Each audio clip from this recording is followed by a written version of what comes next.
Hello students, I am Imanshu and I welcome you all on Hi Mentor. So students, in our previous class we have discussed about pH scale, and we have also seen the importance of pH in our daily life. So these are the topics which we have discussed in our previous class. So now let's move further in this chapter, and today we will begin with a new topic, it's salts. So let's get started.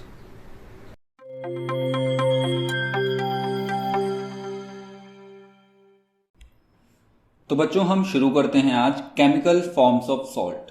तो हम आज salt की अलग अलग forms के बारे में देखेंगे। इस टॉपिक में बच्चों हम अलग अलग सॉल्ट्स के बारे में देखेंगे, क्या उनका कॉमन नेम है, उनका केमिकल फॉर्मूला क्या है, उनकी प्रिपरेशन हम कैसे करते हैं और उनका हम यूज क्या करते हैं। ठीक है, ये सारे टॉपिक हम आज डिस्कस करने वाले हैं। तो बच्चों चलो शुरू करते हैं। ठीक है, आप सभी ने देखा होगा कि हम अपने घर में नमक यूज करते हैं, खाने में नमक डालते हैं। ठीक है, तो बच्चों उसी नमक को हम बोलते हैं कॉमन सॉल्ट। ठीक है, आपको ये नाम पता भी होगा कि घर में खाने वाले नमक को हम कॉमन सॉल्ट बोलते हैं। ये उसको हम टेबल सॉल्ट भी बोलते हैं। केमिकली उसका नाम होता है या केमिकल फॉर्मूला NaCl होता है, और इसको हम सोडियम क्लोराइड बोलते हैं। ठीक है, और एक और नाम है बच्चों इसका रॉक सॉल्ट। ठीक है, अब रॉक सॉल्ट इसका नाम क्यों पड़ा? रॉक सॉल्ट बच्चों इसलिए पड़ा क्योंकि कुछ रॉक से भी हम NaCl को एक्सट्रैक्ट करते हैं। ठीक है, कुछ रॉक्स होती हैं सॉल्ट की, उनसे हम NaCl को एक्सट्रैक्ट करते हैं। ठीक है, टेबल सॉल्ट क्यों कहा हमने? टेबल सॉल्ट इसलिए कहा क्योंकि खाने में हम इसका यूज करते हैं। ठीक है बच्चों, अब ये तो हो गई रॉक सॉल्ट की बात। क्या आप कहोगे सर कि क्या रॉक से ही हमें NaCl मिलता है? तो बच्चों ऐसा नहीं है कि हमारे घर में जो टाटा नमक आता है ना, टाटा नमक, ठीक है, ये जो बच्चों ये पता है कैसे बनता है? चलो इसे भी हम देख लेते हैं। टाटा नमक बनता है बच्चों, ये सी सॉल्ट होता है। आप सभी को पता है कि जो सी वाटर होता है हमारा, सी वाटर में बहुत सारे सॉल्ट मिले हुए होते हैं। ठीक है, तो हम करते क्या हैं, हम एक बहुत बड़ा सा एक पूल बना लेते हैं। ठीक है, और इसमें सी वाटर को फिल कर दिया जाता है। हमने क्या किया, हमने एक बड़ा सा पूल बना लिया और इसमें सी वाटर डाल दिया। अब सी वाटर इसमें डालने के बाद बच्चों करते क्या हैं, हम इसको ऐसे ही छोड़ देंगे। हम क्या करेंगे, हम इस वाटर को, एक्सेस वाटर को इवापोरेट होने के लिए छोड़ देंगे। ठीक है, जब बच्चों ये वाटर एवापोरेट हो जाएगा तो जो रेस्ट इसमें सॉल्ट्स होंगे वो इस पूल में नीचे क्रिस्टल की फॉर्म में हमें मिलने शुरू हो जाएंगे। अब हम क्या करेंगे, हम उन्हें फैक्ट्री में ले जाके उनकी प्योरिफिकेशन करेंगे, उनमें से इम्प्योरिटीज को निकाल लेंगे, और जो हमारे घर में हमें मिलेगा वो होगा टाटा नमक। ठीक है, या सॉल्ट होगा। ठीक है बच्चों, ये तो हो गई कि ये इंडस्ट्रियल स्केल पे हम इसे कैसे प्रिपेयर करते हैं। अगर मान लीजिए बच्चों हमें घर केमिकल या लैब में बनाना हो, तो हम ये जानते हैं कि जब भी हम किसी स्ट्रॉन्ग बेस और स्ट्रॉन्ग एसिड को रिएक्ट करते हैं तो सॉल्ट और वाटर बनता है। ठीक है, तो इसी प्रिंसिपल का यूज करके हम क्या करते हैं, अपना NaCl बना लेते हैं। ठीक है, हमने क्या लिया, स्ट्रॉन्ग बेस में हमने ले लिया NaOH, ये हमारा बेस है, और स्ट्रॉन्ग एसिड की जगह हमने ले लिया HCl, हाइड्रोक्लोरिक एसिड, ये हो गया एसिड। जब बच्चों हमने इन दोनों को रिएक्ट कराया, आपस में रिएक्शन कराया, तो इसने हमें NaCl एज अ प्रोडक्ट दिया और वाटर NaCl के साथ में बना। ठीक है, तो ये हमने इसे केमिकली भी या लैब में भी हम इसे बना लिया हमने NaCl को। ठीक है, अब होता क्या है बच्चों, NaCl हमारी लाइफ के लिए भी काफी इसेंशियल होता है। क्यों इसेंशियल होता है? क्योंकि मसल कॉन्ट्रैक्शन में NaCl इंपॉर्टेंट रोल प्ले करता है, और दूसरा ये नर्व इंपल्स के कंडक्शन में भी हेल्प करता है। मतलब जो हमारी नर्व सिग्नल्स सेंड करती हैं ब्रेन को, उन सिग्नल की रिसीविंग में या फिर उन सिग्नल्स को ट्रांसफर करने में भी हेल्प करता है NaCl, या फिर सोडियम, इसमें सोडियम आयन होता है बच्चों। नर्व इंपल्स या नर्व सिग्नल सेंड करने में या रिसीव करने में ये रिसेप्टर्स होते हैं, वहां पे सोडियम आयन का और काफी रोल होता है। ठीक है, और दूसरा है बच्चों NaCl का हम यूज करते हैं काफी अलग अलग रॉ मटेरियल के तौर पे भी। कहने का मतलब ये है कि NaCl का यूज करके हम कुछ और डेली यूज के भी मटेरियल बनाते हैं, ठीक है। तो इसलिए हम इसे कहते हैं कि एक रॉ मटेरियल है कुछ दूसरे प्रोडक्ट बनाने के लिए भी, ठीक है। अब चलो देखते हैं बच्चों क्या क्या NaCl के यूज हैं, ठीक है। चलो बढ़ते हैं हम आगे। पहला है बच्चों कि हम मैन्युफैक्चरिंग कर सकते हैं वॉशिंग सोडा की। वॉशिंग सोडा होता है बच्चों हमारा निरमा या कपड़े धोने में यूज होने वाला पाउडर जो होता है ना बच्चों, वॉशिंग सोडा वो होता है, ये आप सभी को पता होगा। बेकिंग सोडा का भी हम प्रिपरेशन करते हैं NaCl का यूज करके, और है हम इससे NaCl से सोडियम हाइड्रोक्साइड का भी प्रिपरेशन करते हैं, वो हम अभी आगे देखेंगे। ये हम खाने में भी यूज करते हैं, इसेंशियल कॉन्स्टिट्यूएंट फॉर फूड, ठीक है बच्चों। और ये लेदर इंडस्ट्री में भी यूज होता है NaCl का, ठीक है। फर्टिलाइजर की तरह यूज होता है शुगर बीट में के लिए। और आखिरी है बच्चों, या लास्ट तो नहीं पर ये इसका यूज है मेल्टिंग ऑफ आइसी रोड। इसका मतलब क्या है बच्चों? इसका मतलब है कि जो हमारे कोल्ड एरियाज होते हैं, कोल्ड कंट्रीज होती हैं, जहां पे बच्चों बहुत ज्यादा स्नो या बर्फबारी होती है, वहां पे होता क्या है, वहां के जितने भी रोड्स होते हैं ना बच्चों, उन रोड्स पे स्नो काफी ज्यादा बढ़ जाती है, मतलब स्नो उस रोड को कवर कर लेते हैं, पूरे रोड को स्नो से पूरा रोड ढक जाता है। तो उस स्नो को पिघलाने के लिए हम NaCl का यूज करते हैं, ठीक है। इसलिए यहां पे लिखा हुआ है कि melting of ice on icy roads, ठीक है बच्चों। ये तो बात हो गई सोडियम क्लोराइड की, ठीक है। इतना आप सभी को समझ में आ गया होगा। अब हम बढ़ते हैं बच्चों आगे, ठीक है। आगे अब हम देखेंगे सोडियम हाइड्रोक्साइड। सोडियम हाइड्रोक्साइड को बच्चों हम कॉस्टिक सोडा भी बोलते हैं, कॉस्टिक सोडा। और इसका केमिकल फॉर्मूला तो आपको पता ही है, NaOH। और ये भी आप जानते होंगे कि NaOH जो है वो बहुत ही स्ट्रॉन्ग बेस है। NaOH is a very strong base, ठीक है बच्चों। अब बात आती है, हमने पीछे देखा था कि मैंने बोला था कि NaCl का हम यूज करते हैं NaOH बनाने में, ठीक है। अब कैसे यूज करते हैं वो हम देखते हैं। तो हम बच्चों कॉस्टिक सोडा बनाने के लिए क्या करेंगे, हम कंसंट्रेटेड मैं इसे शॉर्ट में लिखता हूं। हमने क्या किया, कंसंट्रेटेड सॉल्यूशन ले लिया ऑफ एक्वस NaCl, ठीक है। NaCl का एक्वस फॉर्म में, एक्वस का मतलब बच्चों वाटर के साथ हमने NaCl मिलाया और वो सॉल्यूशन को कंसंट्रेट बना लिया, ठीक है। हमने कंसंट्रेटेड सॉल्यूशन ले लिया NaCl का। अब उस कंसंट्रेटेड सॉल्यूशन में हम करेंगे क्या, उस कंसंट्रेटेड सॉल्यूशन में अब हम करेंगे क्या, हम इलेक्ट्रिक करंट पास कराएंगे। जब हम बच्चों उस कंसंट्रेटेड सॉल्यूशन में NaCl के में इलेक्ट्रिक करंट पास कराएंगे तो वो बच्चों हमें NaOH देगा और हाइड्रोजन गैस और क्लोरीन गैस रिलीज करेगा, ठीक है बच्चों।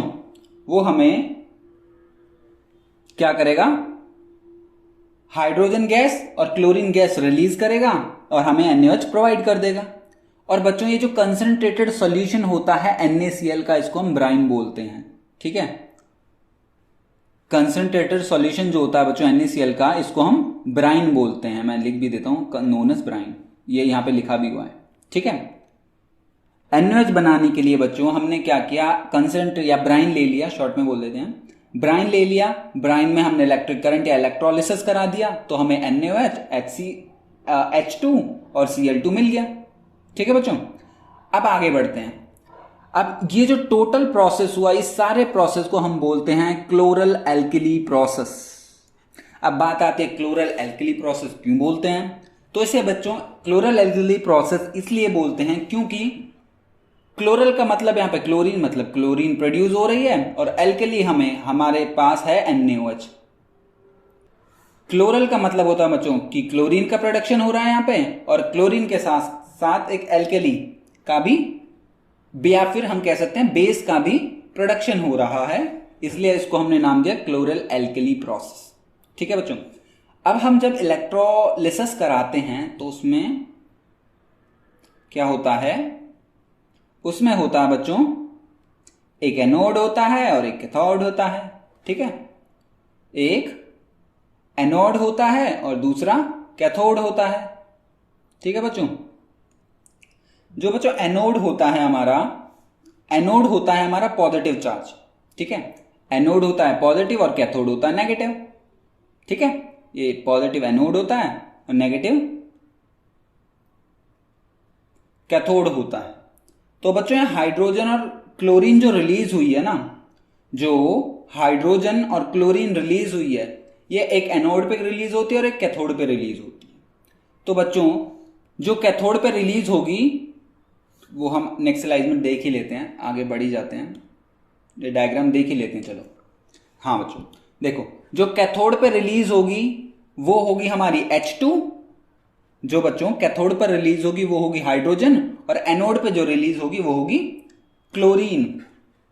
तो बच्चों हम इनके यूजेस भी देख लेते हैं, इसी के साथ इसके डायग्राम के यूजेस भी लिखे हुए हैं। तो बच्चों हाइड्रोजन का हम यूज करते हैं एज अ फ्यूल, हाइड्रोजन का यूज हम एज अ फ्यूल करते हैं। फ्यूल किस में करते हैं, रॉकेट्स में हाइड्रोजन का यूज होता है, या फिर हम इसका अमोनिया बनाने के लिए भी हाइड्रोजन का यूज कर सकते हैं। क्लोरीन का यूज हम कहाँ करते हैं, वाटर ट्रीटमेंट में बच्चों एज ए डिसइंफेक्टेंट हम इसको यूज करते हैं। ठीक है, डिसइंफेक्टेंट यूज करते हैं, या ब्लीचिंग पाउडर बनाने के लिए भी हम इसका यूज करते हैं क्लोरीन का, या फिर पेस्टिसाइड्स बनाने के लिए हम क्लोरीन का यूज करते हैं। हम प्लास्टिक के आइटम या पीवीसी पाइप्स बनाने के लिए भी क्लोरीन का यूज करते हैं। ठीक है बच्चों, और अगर हम इन दोनों का कॉम्बिनेशन करें, मतलब हाइड्रोजन और क्लोरीन से हमें कुछ बनाना हो, तो इससे क्या बन सकता है, आप सभी को पता है कि HCl इससे बन सकता है। तो हम इससे HCl का भी प्रोडक्शन करते हैं। फिर फर्दर हम HCl का यूज करते हैं कुछ मेडिसिन बनाने में या कॉस्मेटिक्स का सामान बनाने में। और एक इसका यूज होता है कि आयरन की गैल्वेनाइजेशन के दौरान आयरन को क्लीन करने के लिए भी हम हाइड्रोक्लोरिक एसिड का यूज करते हैं। ठीक है बच्चों, तो ये तो बात हो गई हाइड्रोजन गैस की और क्लोरीन के यूजेस की। अब हम आगे बढ़ते हैं NaOH के यूजेस में। NaOH जो बच्चों ये बेसिक नेचर का होता है, तो ये सोप्स और डिटर्जेंट में यूज होता है। ठीक है, आर्टिफिशियल फाइबर्स में भी यूज होता है, पेपर इंडस्ट्रीज में इसका यूज होता है।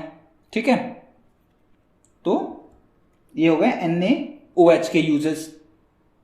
ठीक है, अब हम बढ़ते हैं बच्चों आगे।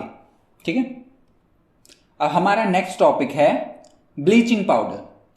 ब्लीचिंग पाउडर आप सभी को पता होगा बच्चों, ब्लीचिंग पाउडर से आपके दिमाग में आया होगा कि ब्लीच करना है, कलर करना। ठीक है, तो ये वही है, हम क्लोथ को कलर करने या कॉटन को, लाइनिन को या वुल पल्प को भी कलर करने के लिए हम ब्लीचिंग पाउडर का यूज करते हैं। ठीक है, तो जो ब्लीचिंग पाउडर का केमिकल फॉर्मूला होता है बच्चों, वो होता है CaOCl2। इसको हम बोलते हैं कैल्शियम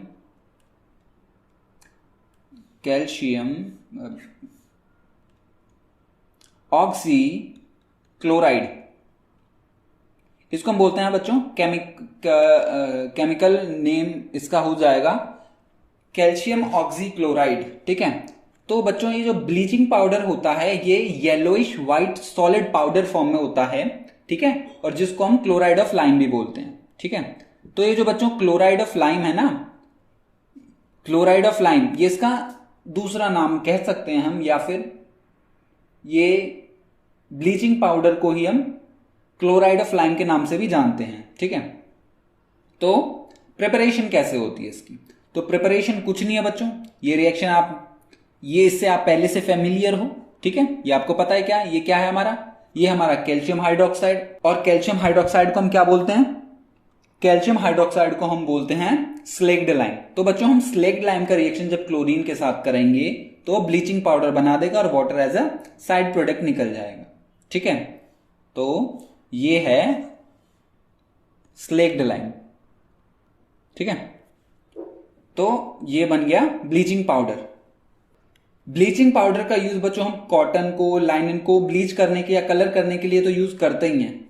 इसे हम लैब में एज अ ऑक्सीडाइजिंग एजेंट भी यूज करते हैं, या फिर as a disinfectant for water, drinking water में इसे एज अ डिसइंफेक्टेंट भी डालते हैं, स्टरलाइजेशन के यूज करते हैं। स्टरलाइजेशन का मतलब होता है बच्चों कि जर्म्स को मारना। ठीक है, ब्लीचिंग पाउडर का यूज हम जर्म्स को किल करने के लिए ड्रिंकिंग वाटर में भी यूज करते हैं।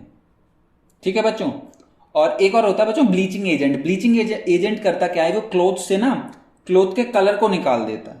ठीक है, ब्लीचिंग एजेंट क्लोथ से जो क्लोथ का कलर होता है ना उसे डीकलराइज कर देता है, मतलब सारे कलर को निकाल देता है। ठीक है, तो ये तो हो गया ब्लीचिंग पाउडर की बात। अब नेक्स्ट है हमारा बेकिंग सोडा। बेकिंग सोडा बच्चों आप सभी से फैमिलियर हो गया, आपने खाने वाला सोडा सुना होगा ना, तो उसी के बारे में हम यहां पे डिस्कस करने वाले हैं। तो बच्चों जो बेकिंग सोडा होता है उसको हम बोलते हैं सोडियम बाइकार्बोनेट। Sodium bicarbonate. अब इसकी प्रिपरेशन कैसे करते हैं? प्रिपरेशन सिंपल है, हमने पहले भी डिस्कस किया था NaCl के केस में कि बेकिंग सोडा या वॉशिंग सोडा बनाने के लिए भी हम यूज करते हैं NaCl का, तो वही यहां पे है। तो NaCl का यूज हम कैसे करते हैं, हम चलो देखते हैं। NaCl का रिएक्शन हम करेंगे वाटर, कार्बन डाइऑक्साइड और अमोनिया के साथ, तीनों को चारों को हम रिएक्ट कराएंगे, तो ये बनाएगा सोडियम बाइकार्बोनेट। सोडियम बाइकार्बोनेट और साइड में निकलेगा अमोनियम क्लोराइड निकलेगा। ये बच्चों ये अमोनियम क्लोराइड है, हमें इससे मतलब नहीं, हमें इससे मतलब है। ठीक है, बेकिंग सोडा से। तो ये तो होगी प्रिपरेशन। प्रिपरेशन में हमने कुछ नहीं किया, NaCl लिया, वाटर लिया, कार्बन डाइऑक्साइड लिया और अमोनिया लिया, आपस में रिएक्ट कराया, तो सोडियम बाइकार्बोनेट या बेकिंग सोडा हमारा बन गया। ठीक है बच्चों, अब हम इससे क्या करते हैं, इसका यूज डिफरेंट यूज होते हैं। हम इससे बेकिंग पाउडर बनाते हैं, एंटासिड भी इसका यूज होता है, फायर एक्सटिंग्विशर में भी यूज होता है, वो हम अभी अभी एक एक करके डिस्कस करेंगे। ठीक है, तो अब हम देखते हैं कि इससे बेकिंग पाउडर बनता कैसे। तो बेकिंग पाउडर बनाने के लिए बच्चों कुछ नहीं करते, हम क्या करते हैं, इसी बेकिंग सोडा को हीट कराते हैं। हम खाने में क्या करते हैं, हम खाने में अगर मान लीजिए हमें केक बनाना है या हमें ब्रेड बनानी है, तो हम क्या करते हैं, उसमें बेकिंग पाउडर या बेकिंग सोडा डालते हैं। बेकिंग सोडा डालते हैं तो मतलब जब बच्चों वो हीट करता है तो मतलब बेकिंग सोडा हीट करेगा। जब बेकिंग सोडा हीट करता है तो उसमें से वाटर मॉलिक्यूल और एक CO2 का मॉलिक्यूल निकल जाता है। ठीक है, और ये जो बच्चों CO2 निकलेगी ये उस ब्रेड में और हमारे केक में पोर्स बना देती है, जिसकी वजह से हमारे केक का साइज बढ़ जाता है और उसकी फ्लफीनेस भी बढ़ जाती है। ठीक है, CO2 की वजह से, और ये बना लेगा हीट करने पर Na2CO3 सोडियम कार्बोनेट। अब बच्चों यहां पे प्रॉब्लम आई, sodium carbonate highly basic nature का होता है, मतलब बेसिक नेचर का होता है, कहने का मतलब ये है। तो अब क्या करेंगे, तो अब इसमें बच्चों जो खाने वाला सोडा होता है, इसमें बेकिंग पाउडर में बेकिंग सोडा के साथ साथ टार्ट्रिक एसिड भी होता है। तो ये बच्चों हमारा बेसिक नेचर का था और टार्ट्रिक एसिड एसिडिक नेचर का है। तो क्या करेगा, इसकी बेसिसिटी को, Na2CO3 की बेसिसिटी को रिड्यूस करने के लिए टार्ट्रिक एसिड भी बेकिंग पाउडर में डाला जाता है। अब टार्ट्रिक एसिड जो है ये सोडियम कार्बोनेट को न्यूट्रलाइज कर देगा, सोडियम कार्बोनेट को न्यूट्रलाइज कर देगा और हमारा केक जो है वो बन जाएगा। ठीक है, आप सभी को समझ में आ गया होगा ना, नहीं आए तो चलो एक बार फिर से देख लेते हैं। ठीक है, हमने कुछ नहीं किया, जो हमारा खाने वाला सोडा होता है ना बच्चों, उसमें एक तो ये होता है, इसके साथ साथ ना एक होता है टार्ट्रिक एसिड। ठीक है, टार्ट्रिक एसिड क्यों होता है, क्योंकि बच्चों जब हम खाने में इस सोडा को डालेंगे तो वो गर्म होगा। ठीक है, जब वो हीट होगा तो ये क्या करेगा, ये बना लेगा सोडियम कार्बोनेट, और बच्चों सोडियम कार्बोनेट बेसिक नेचर का होता है, तो उसे हम डायरेक्ट तो खा नहीं सकते, तो उसे न्यूट्रलाइज करने के लिए हम इसमें टार्ट्रिक एसिड भी डाल देते हैं। वो टार्ट्रिक एसिड इस हमारे सोडियम कार्बोनेट को रिड्यूस कर, मेरे मतलब न्यूट्रलाइज कर देगा। ठीक है, और जो इस रिएक्शन में हीट करने के बाद जो CO2 गैस रिलीज होगी, वो CO2 गैस क्या करेगी, वो हमारे केक या ब्रेड के साइज को बढ़ा देगी और उसमें पोर्स क्रिएट कर देगी। सिंपल। ठीक है बच्चों, ये हो गया हमारा बेकिंग सोडा। अब इसका एक तो यूज हो गया कि हम इससे बेकिंग पाउडर बनाते हैं, दूसरा इसका यूज है कि ये एक एंटासिड की तरह भी यूज होता है।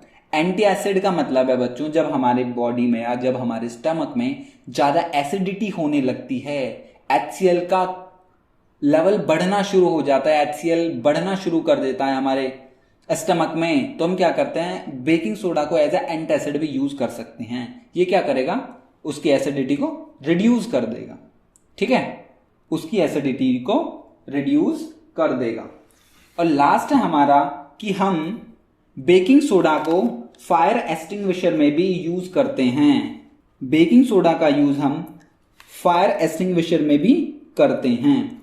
तो बच्चों होता क्या है, चलो इसे समझते हैं। फायर एक्सटिंग्विशर जो है हमारा काम कैसे करता है, ठीक है, थोड़ा सा इसे देख लेते हैं। ठीक है, देखो बच्चों, ये हमारा एक सिलेंडर है, ये मतलब ये हमारा फायर एक्सटिंग्विशर का सिलेंडर है। तो इसमें क्या होता है बच्चों, एक तो होता है सोडियम का हाइड्रोजन कार्बोनेट या NaHCO3 होता है, ये सॉल्यूशन जो आप भरा हुआ देख रहे हो इसमें।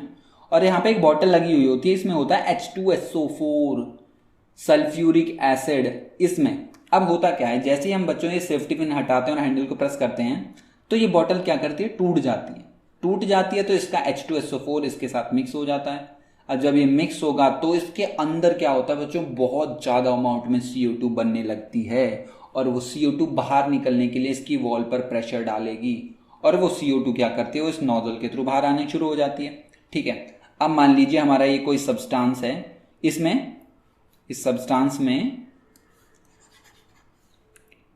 सब्सटेंस में मान लीजिए कोई सब्सटेंस है, इसमें आग लगी हुई है। ठीक है, इसमें आग लगी हुई है। अब CO2 क्या करेगी, वो इस CO2 को, इस आग को कवर कर लेगी, इस आग के ऊपर एज ए ब्लैंकेट की तरह उसे कवर कर लेगी, एक कंबल की तरह उसे पूरे को ढक लेगी। ठीक है, और आप सभी को पता है कि आग को जलने के लिए ऑक्सीजन की रिक्वायरमेंट होती है। अब जब CO2 ने उस सब्सटेंस को, उस मटेरियल को एक ब्लैंकेट की तरह ढक दिया तो उस सब्सटेंस का ऑक्सीजन के साथ तो कांटेक्ट खत्म, तो मतलब आग बुझ गई। और दूसरा पॉइंट यहां पे ये है, और ये जो बच्चों लिक्विड निकलता है ना, ये कार्बन डाइऑक्साइड के साथ साथ ये जो लिक्विड जब इस पे पड़ेगा सब्सटेंस पर, तो ये सब्सटेंस का क्या करेगा, इसे कूल कर देगा। ठीक है, इसे ठंडा कर देगा।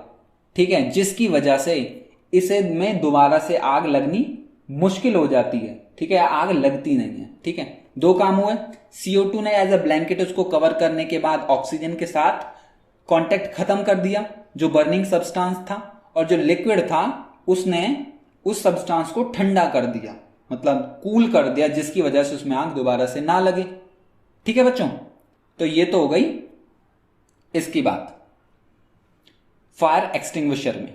ठीक है, अब हम बढ़ते हैं आगे। नेक्स्ट टॉपिक है बच्चों हमारा वॉशिंग सोडा। वॉशिंग सोडा जो होता है बच्चों, ये हम कपड़े धोने के लिए यूज करते हैं, आप सभी को पता होगा। ठीक है, वॉशिंग सोडा का फॉर्मूला होता है Na2CO3 विथ 10 वाटर मॉलिक्यूल्स। और ये बच्चों 10 वाटर के जो मॉलिक्यूल्स होते हैं ना, इन 10 वाटर के मॉलिक्यूल्स को हम बोलते हैं वाटर ऑफ क्रिस्टलाइजेशन।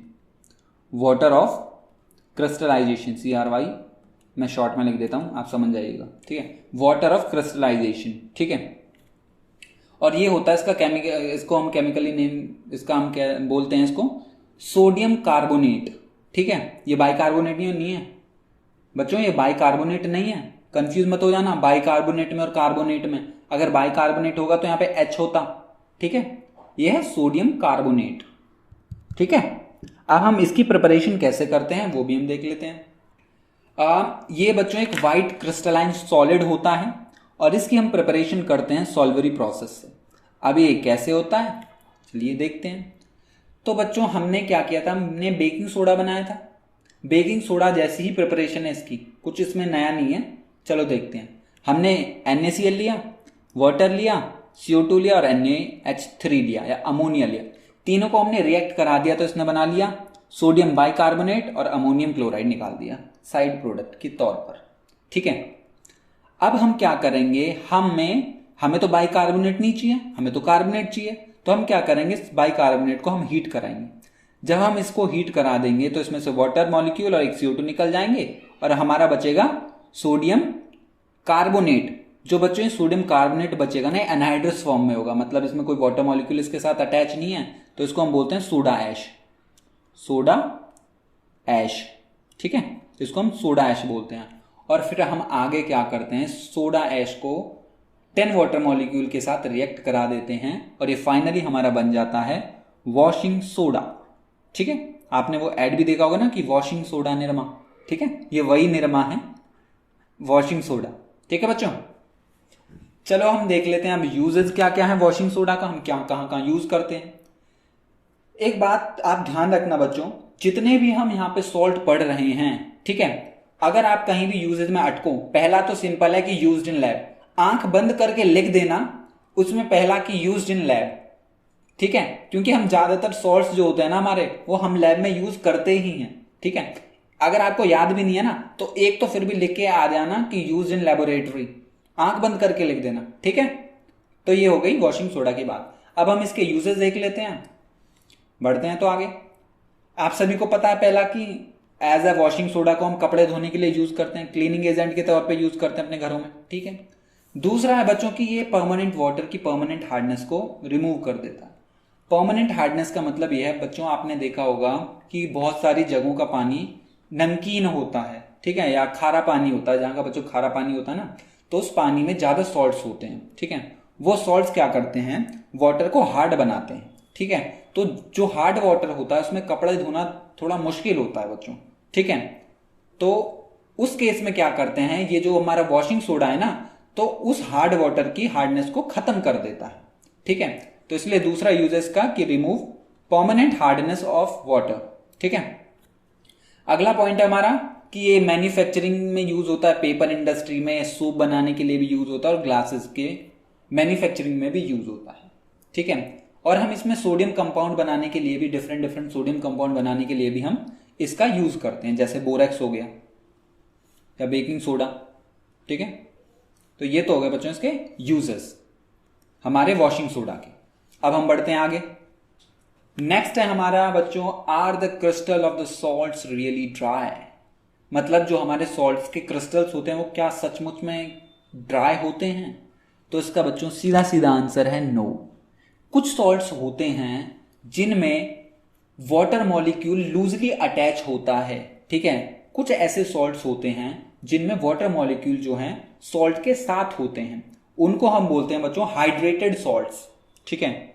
जैसे हमने देखा था अपना ये washing soda, 10 water molecule attach थे ना, तो ये इसको हम बोलेंगे हाइड्रेटेड सॉल्ट, ठीक है। और ये जो हमारे 10 वाटर मॉलिक्यूल अटैच हैं या जो वाटर मॉलिक्यूल प्रेजेंट होते हैं सॉल्ट में, उनको हम बोलते हैं वाटर ऑफ क्रिस्टलाइजेशन, ठीक है। ये हमने अभी देख लिया था पीछे थोड़ा सा, ठीक है।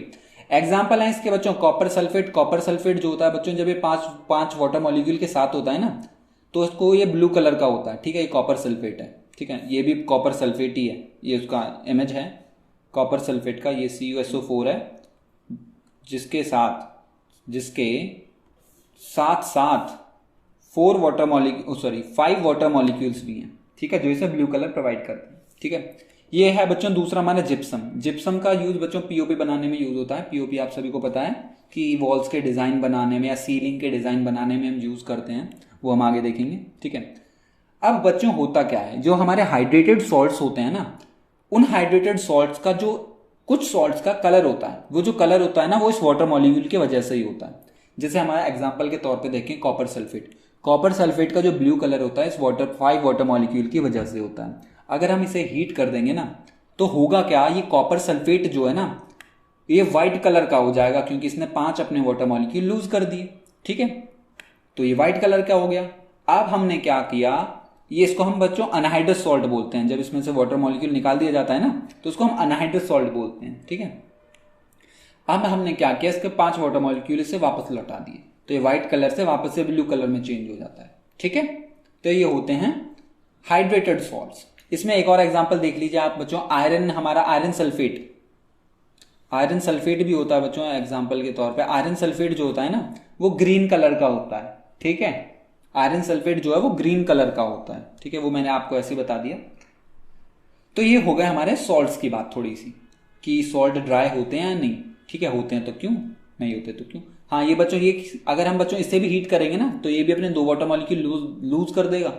हाँ ये कलर चेंज, बच्चों इसका कलर व्हाइट ही होता है, ठीक है। आप कंफ्यूज मत हो ना, ये व्हाइट ही कलर का होता है, कोई कलर चेंज नहीं करता ये हीट करने के बाद। कुछ सॉल्ट्स होते हैं जो अपना कलर चेंज कर देते हैं, जैसे ये हो गया कॉपर सल्फेट हो गया, या एक नाइट्रेट कॉपर, शायद कॉपर का नाइट्रेट भी है, सॉल्ट भी है, वो भी करता है शायद। वो आपके सिलेबस में है नहीं, वैसे आप इन्हीं को याद रखिएगा, ये सफिशिएंट है आपके लिए, ठीक है। अब हम आगे बढ़ते हैं प्लास्टर ऑफ पेरिस की ओर। प्लास्टर ऑफ पेरिस को बच्चों हम पीओपी भी बोलते हैं, ठीक है। इसका सिंपल सा फॉर्मूला है, ये कॉपर कैल्शियम सल्फेट होता है with half water molecules, half water molecules होते हैं इसके पास, तो इसको हम बोलते हैं प्लास्टर ऑफ पेरिस। ठीक है बच्चों, अब हम देखते हैं, आप सभी को पता होगा कि अगर किसी की बोन फ्रैक्चर हो जाती है, हाथ फ्रैक्चर हो जाता है, तो उसमें प्लास्टर चढ़ा देते हैं ना, तो वो पीओपी से ही बनता है, प्लास्टर ऑफ पेरिस से ही का ही वो प्लास्टर चढ़ाते हैं। ठीक है, अब हम देखते हैं बनता कैसे है। बनता कुछ नहीं बच्चों, बिल्कुल सिंपल है। होता क्या है, इसमें जिप्सम होता है, जिप्सम हमने देखा था, जिप्सम जो होता है वो ये होता है, कैल्शियम सल्फेट होता है विद 2 वाटर मॉलिक्यूल्स। इसको हम क्या करते हैं, केयरफुली 373 केल्विन तक हीट करते हैं जिप्सम को। जब हम इसे बच्चों इस कंट्रोल्ड टेम्परेचर पर हीट करते हैं ना, तो इसमें से 3/2 मॉलिक्यूल तो वाटर के निकल जाएंगे और आधा वाटर का मॉलिक्यूल बचेगा। ठीक है, जब ये वाटर का आधा मॉलिक्यूल बचता है तो इसको कहते हैं हम बच्चों plaster of Paris, plaster of Paris. कई बार होता क्या बच्चों, मान लीजिए हमने टेम्परेचर पे ध्यान नहीं दिया, ऐसे इसको हीट कर दिया। अगर बच्चों ये ज्यादा टेम्परेचर पर हीट हो जाए तो ये पीओपी के में होता क्या है, जिप्सम में से दोनों वाटर के मॉलिक्यूल निकल जाते हैं।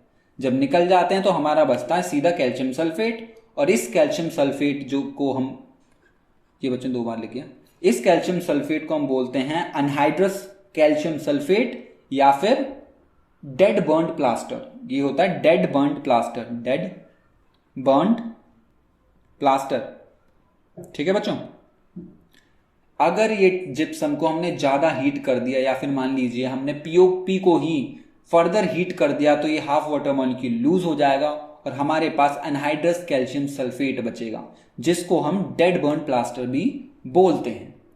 ये हो गई बच्चों थोड़ी सी पीओपी की बात। ये तो इसकी प्रिपरेशन के बारे में थोड़ा सा हो गया। अब हम देखते हैं इसके यूजेस कहाँ कहाँ है। यूजेस हमने बता दिया था, आपको पहले ही बता दिया था मैंने, कि सीलिंग की डिजाइनिंग में भी इसका हम यूज करते हैं, वॉल को कवर करने के लिए भी हम इसका यूज करते हैं। अगर आपका किसी का बोन फ्रैक्चर हो जाती है, उसमें भी जो सर्जिकल बैंडेज या प्लास्टर जो चढ़ाया जाता है वो भी इसी से होता है बच्चों। वो जो आपने देखा होगा कि पट्टी सी होती है, उस पर हम पानी में गीला करके डॉक्टर्स उसे हमारे हाथ के अराउंड कॉटन लगा के रब करते हैं ना, बोन को फिक्स करके, तो वो इसी की वजह से होता है। और इसमें भी बच्चों सेम ही है। होता क्या है, जब प्लास्टर ऑफ पेरिस या पीओपी, जब पीओपी वाटर के कांटेक्ट में दोबारा आता है तो एक कुछ टाइम बाद एक हार्ड सब्सटेंस बना लेता है। तो होता क्या है बच्चों, जब पीओपी वापस वाटर के साथ रिएक्ट करेगा तो ये वापस से जिप्सम में कन्वर्ट हो जाता है, और जिप्सम हमारा एक हार्ड मास सब्सटेंस होता है।